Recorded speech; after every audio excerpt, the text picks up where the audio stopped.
Hope you like me blonde. So this is Himuro Mansion.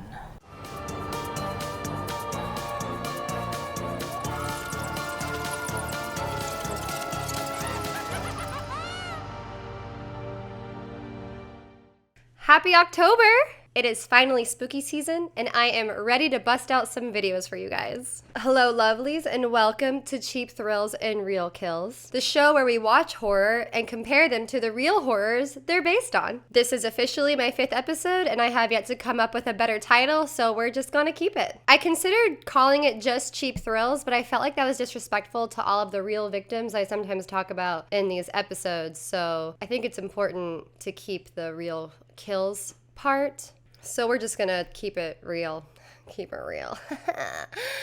I'm gonna kill myself. This time, I want to talk about the Japanese horror game, Fatal Frame. Yep, taking a break from movies and diving into my second passion and love, video games. There's been some buzz already this year with Fatal Frame, Mask of the Lunar Eclipse, originally released in 2008 for Nintendo Wii, now having been remastered and re-released this past March 2023 on the Switch, PC, PS4, PS5, Xbox One, and Xbox Series X and S. But I'm just going to be covering the first game in the series, Fatal Frame, or its European-Australian title, Project Zero. This game came out in Japan in 2001 and then in other countries in 2002. The based on a true story marketing bit was only really pushed in the Western countries, mainly America, during its release, placing the tagline based on a true story literally on the game box. Probably because they noticed we're a sucker for things based on true events. I played the re-release of Fatal Frame Maiden of the Black Water on PC back in 2001. 2021. What the fuck? Originally released in 2014 for the Wii U, aka the worst console ever. I've never played the first Fatal Frame before, and I still haven't. And unless you have your original PS2, PS3, Xbox console, and game copy, you'll never play it either. I guess you could emulate it, but I couldn't find any luck with that. So if you can do it, just let me know. For this video, I watched a playthrough of the original 2001 Fatal Frame Project Zero for PlayStation 2, and we're gonna have to be okay with that, okay? I didn't experience playing the game, but I got to experience the game through watching someone else play it. I did enjoy Maiden of the Black Water though when I played that. The folklore for me is really what got me interested more than the actual gameplay, I do have to admit. And I was even more fascinated that the games are not only based off of real Japanese folklore, but real ghost hauntings too. Some of these hauntings were experienced by the creator, Makoto Shibata himself. I put on my best survivor horror girl protagonist outfit. The key is miniskirt, delicate top, cute little short haircut or ponytail. And if you're Asian, you get to wear super cute stockings or tights. And if you're a white person, the fuggliest boots known to man. But I can't do that, unfortunately, because I only own cute clothes, but we can use our imaginations. So for the purpose of my outfit, even though I am a white person, I still picked cute boots and some stockings. Color schemes are all about muted colors. White, just throw in some innocence, have some lace, just really show like that girly, cutesy, not too sexy, no cleavage vibe. Honestly, the no cleavage vibe is killing me. I feel like I'm dressed in middle school. Actually, I'm realizing these outfits is exactly what your mom would want you to wear if you were in my age group, middle school 2006. Yeah, no, these outfits are basically just what my mom wished I wore all the time in the mid-2000s. So that's really what you're going for with these looks. Also, if you're a person of color, you get to very rarely be a horror game protagonist. Although hopefully that's changing soon. I am very excited for Song of Midnight to come out. It looks so freaking cool.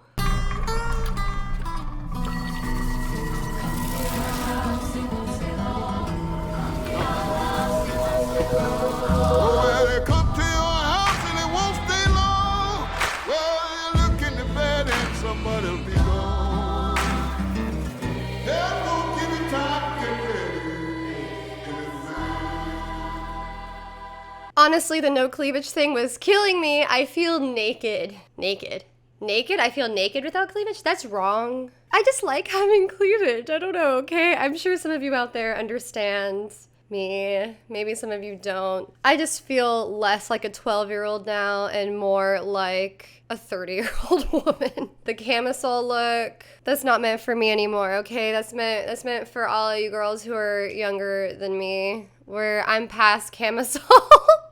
I am past the camisole age, okay? I will be keeping the wig on, though, because my hair underneath this is not done. It's not cute. We ain't got time for that. And we're gonna feel cute about it, okay?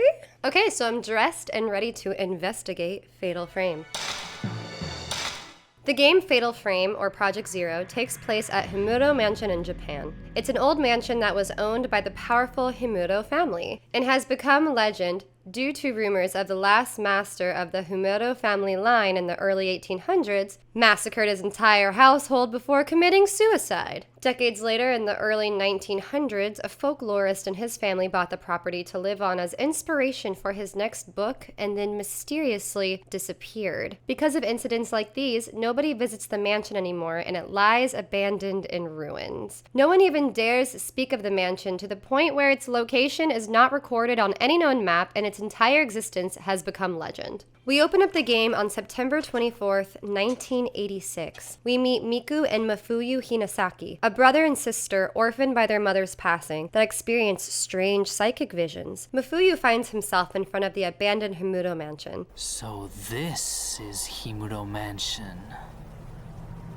I will be including the bad English voice acting for this because I think it's hilarious. Men should bring back wearing chokers, just a suggestion. Just a suggestion. You don't have to take it, but like, you could.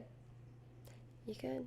Gay men kind of already dead, but I'm just looking at the rest of you. We learn Mafuyu is searching for someone. My brother was in search of someone. Honestly, I don't need to summarize this. This part does it for me. Junsei Takamine, a famous novelist, and a man my brother was very indebted to, disappeared while researching a book. When he told me that he got a lead on Mr. Takamine's whereabouts, I felt uneasy, like he was going far away.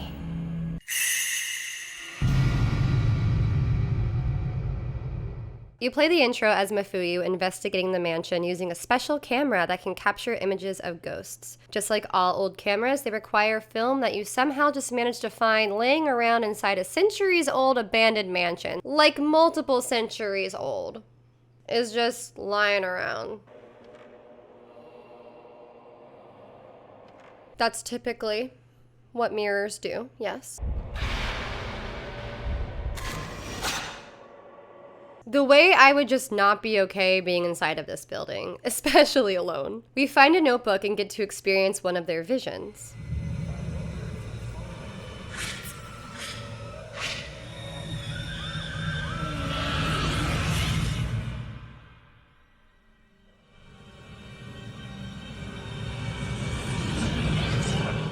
That was Mr. Takamine. So he did come here. I sure fucking hope so. I don't want to explore this godforsaken place for nothing. It's now we learn not only we can photograph the ghosts, but taking their photo deals damage to them. And like a fucked up version of Pokemon Snap, the better the photo you get, the more damage you deal and the more points you get. So it's a really good time to learn your rule of thirds. I captured a ghost with this camera. God, I love this era of gaming. Bring back bad dubbing, please. For me. Resident Evil had it right the first time. That's right. This is the ultimate life form. Tyrant. Chris? Stop it. And then he vanishes. Next, we play as Miku, Mafuyu's sister, and the main protagonist of this game. Her brother now missing for 2 weeks, Miku decides to investigate the Himuro mansion herself. Note the fit, the classic survival horror protag fit. For some fucking reason, I gotta be the hottest bitch at the haunted abandoned mansion. She finds her mom's old camera her brother was using, as well as his notes on the mansion. Something about the way the stairs and floor squeak scratches a part of my brain.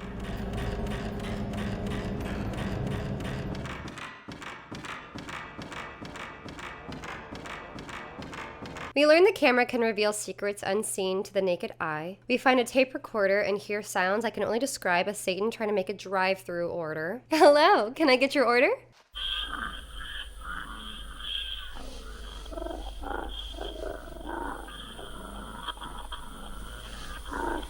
Oh, I'm sorry, the ice cream machine is down. And get a vision of a modern-day man who was killed in the closet by a ghost.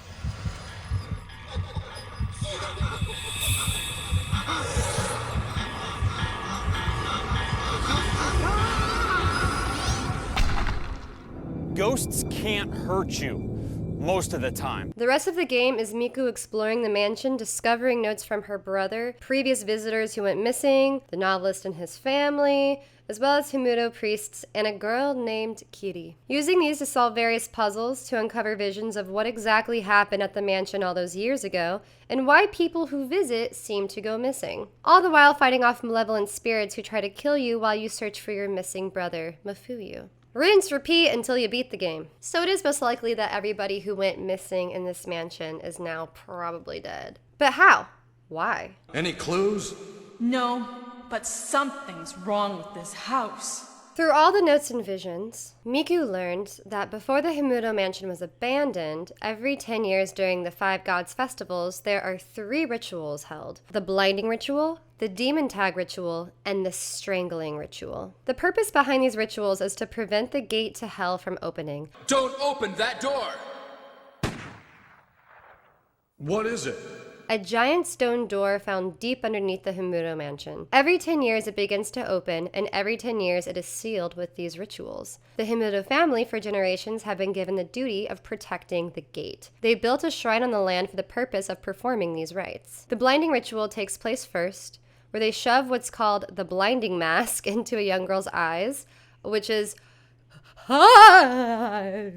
The moment I saw that mask, I was like, no, absolutely the fuck not. Blinding her, creating what they called the blinded maiden or the Oni. And they use her blood to blind and weaken the spirits of the Hellgate. This blinded maiden then performs the demon tag ritual. The priests gather a group of girls who are a minimum of 7 years, 9 months, and 25 days old, and they are instructed to play a real-life Japanese children's game called Kagome Kagome. In this game, the person who is it, or the Oni, sits down with their eyes closed, and everyone else stands around them in a circle. They dance around the Oni in a musical chairs kind of style, singing Kagome Kagome. Kagome, Kagome, the bird in the cage, bird in the cage. When, oh when will it come out? In the evening of the dawn, the crane and the turtle slipped, they slipped. Who is the one behind you now? Until they stop. The blind Oni in the middle must guess correctly who is standing behind them. If they guess correctly, that person becomes the Oni. They get in the middle in a duck, duck, goose kind of style. The kids go around in a circle and play. That's how you play Kagome Kagome. Be like a children's game of being spirited away, of having a ghost phantom demon of some kind come and take you until you become one of them. Anyways, so this is how they select the next blinding ritual maiden and rope shrine maiden, which those will take place in the next 10 years when those girls are grown. So 2 little girls are selected, and now they just have to wait 10 years before one becomes severely blinded for the rest of her life, and the other one, well, goes through the strangling ritual. Now, what is the strangling ritual? The little girl selected for the strangling ritual will live in the mansion and be isolated from the outside world for 10 years. Her isolation is to ensure that she has no ties or attachments to our corporeal world. Once she is of age, they hold a ritual where they tie a rope to each of her limbs, including her neck, where they pull until each limb is severed from her body and she is strangled to death. Not this bringing back the traumatic memories of watching Saw 3 in middle school. Oh my God.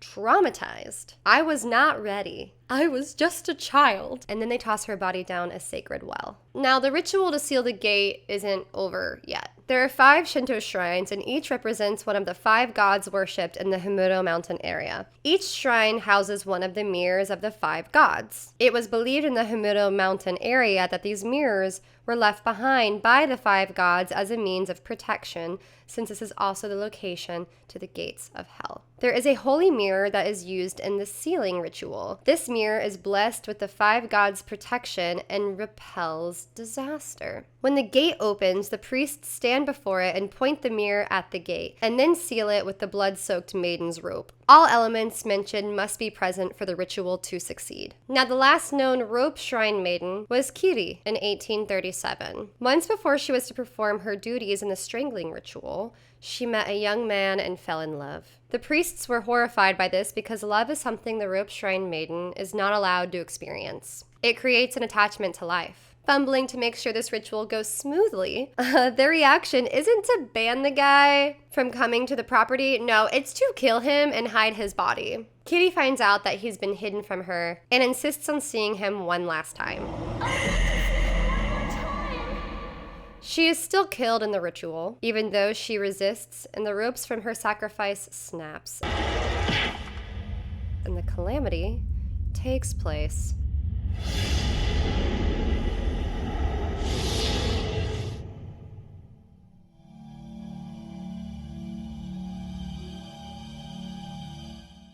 Her wanting to stay alive to see her lover one last time instead of being fully committed to her duty is what made the ritual fail. Malice seeps out and corrupts everyone at the mansion, as well as people in the nearby village. Everyone goes mad, either killing themselves or each other. The Himuro family head then went insane and went on a rampage, killing everyone who survived the calamity, and beheaded the family priests. Kiri was also touched by the malice and caused her spirit to split into 2. One that seems to be her younger self back when she was originally selected to be the rope shrine maiden, and the other seems to be her older self, corrupted and wanting everyone to suffer the way that she did. Relatable. Haven't we all been there? 1,347 people died on the day of the calamity. However, after this horrific event took place, the 5 mirrors in the 5 shrines continued to function without interruption, helping keep the evil at bay. The most important one being the Holy Mirror, until 1986. Roughly 150 years later, an earthquake happened and shattered all of the mirrors. So what does this have to do with Miku and Mafuyu? What is this all about?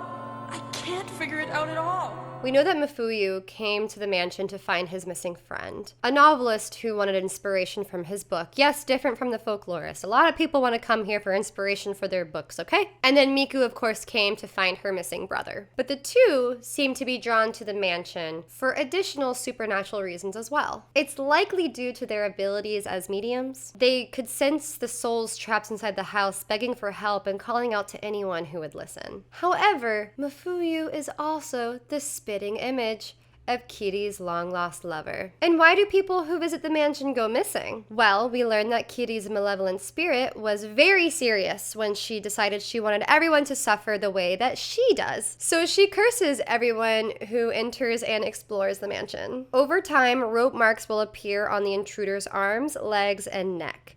Once it reaches the neck, it's over. You, suffered the way that she did. But there's one person who got to be exempt from this curse. Mafuyu. Turns out, Kiri's ghost captures Mafuyu because she does believe he is her long-lost lover. The game ends with Miku repairing the holy mirror and using it to cleanse Kiri's spirit. She uses her own soul to stop the calamity and seal the gate once and for all. However, Mafuyu decides to also sacrifice himself for Kiri. All of the souls trapped in the house are finally free to ascend. Miku, I now realize why I was brought here, and I will accept this destiny of mine. Thank you for everything. Well, that's kind of shitty. All that and you still don't get to save your brother? After they succeed in closing the Hell Gate, Miku loses her abilities as a medium. Ever since that day, I stopped seeing things that other people don't see. And that's it. It's over. Except, there is an alternative ending. If you beat the game in Nightmare mode, only then can you save Mafuyu and you both lose your psychic abilities. But at least you saved your brother. That was a lot, like so much. I gotta go back to summarizing movies because damn, we're just halfway through this. So let's see how much of this legend of the Himuro Mansion is real. Much to my surprise, just like the game, the Himuro Mansion is an actual real legend in Japan. No one truly knows where it is, and many have claimed to have found it. You'll see plenty of articles and YouTube videos of people claiming or showing proof that it's real. The legend goes, somewhere on the outskirts of Tokyo sits an abandoned mansion where 7 people were allegedly found murdered as part of an occult ritual gone wrong. This ritual was called the strangling ritual. The purpose of this ritual was to ward off bad karma that they believed was coming out of a portal in the earth. Every 50 years, they would choose a maiden at birth and raise her isolated from the rest of the world. Once the day of the ritual finally arrived, they would bound the maiden by her neck, ankles, and wrists with rope. Attached to those rope were 5 oxen, who would then run, pulling off all of her limbs. The blood-soaked ropes would then be placed over the portal to seal it off for the next 50 years. One year, the ritual did not go as planned. The maiden chosen this time around found love with a man who tried to save her life. That bond to the earth made the maiden impure. Once the master of the family realized that the ritual was a failure, he murdered his entire family by sword and then committed suicide. He felt that everyone dying in this way was better than to suffer against the bad luck and karma they failed to stop. The mansion became haunted by the souls of the family and are said to be wandering around in hopes of repeating the ritual and finally succeeding. People who claim to have visited the Himuro Mansion report seeing ghosts dressed in white, blood spatters appearing on the walls, as well as the bodies of would-be explorers with rope marks around their wrists. The interesting thing about this story is that nobody can confirm that it's false, but nobody can confirm that it's true either. Like most legends, I suppose. There are many people, though, who have claimed to have found it, but no one seems to be able to agree where the precise location is. In addition to this legend that the main story is based off of, the game itself was inspired by real-life events the creator Makoto Shibata experienced in childhood. Growing up at his parents' house in Ishikawa Prefecture, there was a shrine close to their house. Sometimes at night, he would hear what sounded like many voices whispering as they approached outside of the house. Their house was located on a corner, and the voices would pass by as they turned and continued down the road. He said due to the position of the house, it was very easy to hear these voices. He didn't understand what these voices were at first, but his intuition told him that they weren't something he was supposed to look at. He got the feeling that if he did look at them, they would take him away or spirit him away. But after a while, curiosity got to him, and he wanted to figure out a way to see who these voices were without directly looking at them. That's when he got the idea to use a broken camera his father had given him. When he tried this, he didn't see anything through the lens, but that idea became the foundation of Fatal Frame. This idea that you can't see ghosts with the naked eye, but maybe if you look through a trick of the light, a mirror, a reflection, or through a camera lens, you can see them. There was one time where he claimed to have caught a glimpse of whoever the voices belonged to. But even then, it was only shapes seen through the frosted window in his bathroom. What he believes he saw was a procession of people all holding lanterns. He also saw a ghost or two around the inside of the house. He believed that they were people who had wandered away from the procession, kind of trying to make a shortcut over the corner and getting lost. He claims to have seen someone standing in his bedroom. Shibata does reveal, though, that the ghosts that he experienced in real life and the ghosts in the game are different. Shibata claims to have started having dreams with ghosts in his adulthood and that he wanted to realize these ghosts as well in the games. Another story he had from childhood is how his family used to visit a Japanese-style hot spring hotel owned by other family members. One particular night, his family were the only guests in the hotel. He woke up in the middle of the night and saw a man standing on the other side of the hallway looking out the window under the moonlight. As he approached to see who this was, the man looked at him and then disappeared. More curious than scared, he went to the spot where the man was standing. Was that a spirit? Vision of someone's past? A vision of his future as he stands in the exact spot he saw the man? He knew he wanted to capture moments and visions like this in the Fatal Frame games. This hotel actually inspired the Rogetsu Hall in the game Fatal Frame Mask of the Lunar Eclipse. And this event was actually the base inspiration for that game. An additional fun story, but not related to our cause and the purpose of this video, is how most of the developers claim to have been haunted or cursed while working on the Fatal Frame series. In Japan, many in the industry would visit a shrine and perform a purification ceremony when starting work on a horror title. They were trying to prevent any hauntings or disturbances during the game's development.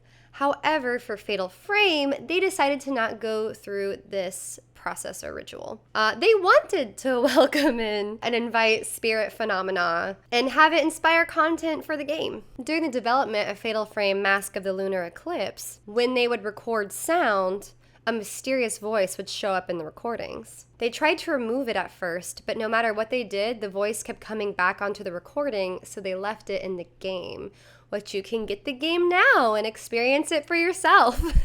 At night, various peculiar events would occur at the office as well. A staff member who stayed late alone on the floor heard a clicking keyboard that would stop when she went to investigate. But once she sat back down, the clicking would start again. Apparently, this was a common enough occurrence that another coworker had simply just gotten used to this when working alone at night. And this practice of getting used to it kind of became a theme for a lot of the employees working on these games. Some staff even started coming into work wearing charms to try to ward off these curses. Naturally, all of these experiences collectively started making their way into the games. Although all of these events happened during development of later games and not all happening for the first Fatal Frame, they're technically not relevant to our cause, but I still think they're neat. There are ghost stories like this happening during the development of every single Fatal Frame game.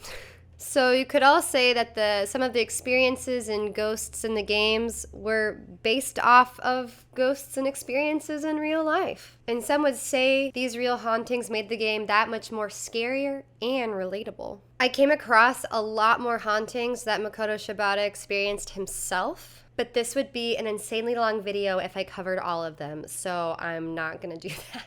Okay, I'll give you one last one. During development of the first game, while trying to sleep at night, Shibata saw a white ghostly hand reach down for him. He just barely dodged it, and a woman fell onto his bed before disappearing. This haunting became annoying, and he wanted to get rid of the ghost. He tried everything from salt to leaving out alcohol to stop it, but nothing helped, and she just kept showing up. A staff member suggested he use an anti-odor spray. Desperate, he tried it, and it worked. He believes this may have caused the online urban legend of a famous air freshener with the ability to exorcise demons. I personally haven't heard of this urban legend before, but the early internet was so chaotic, I believe it. I believe that was a hoax. I'll have to check Snopes for that. But back to Fatal Frame Project Zero. Now, how much of this game matches up to real life? There is a legend of a fabled Himuro mansion where people were reported being murdered after a sacrificial ritual gone wrong.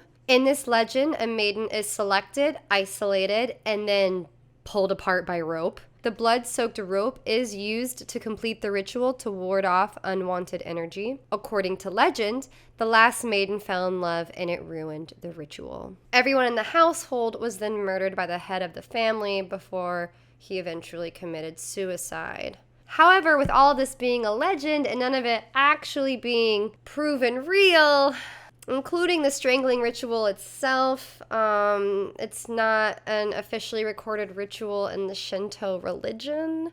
I did check, I tried to find it. There's a lot of other Shinto rituals, but the strangling ritual just isn't one of them. We can't use this story to determine if the tagline of the game is correct based on a true story. The game was based on, however, real-life Japanese urban legends and ghost stories. So what do you think? Do you believe the Himuro mansion is out there? Feel free to comment your thoughts and correct me if I got any details wrong. I make these for fun and understand that I don't always use the most scholarly of articles, but I do my best.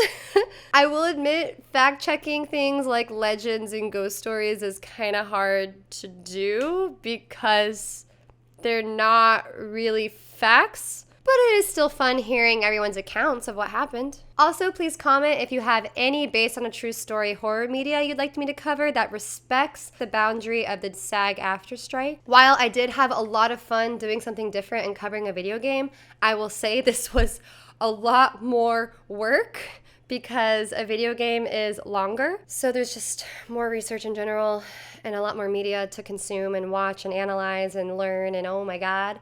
Than it is with a movie where it's kind of usually placed out all in front of you. But I still had a good time with it. It's probably just going to be a little bit more time before I cover another video game. And I would like to actually play the next one instead of being gatekept and being forced to watch a playthrough of it. Thank you, lovelies, for joining me, and keep it creepy.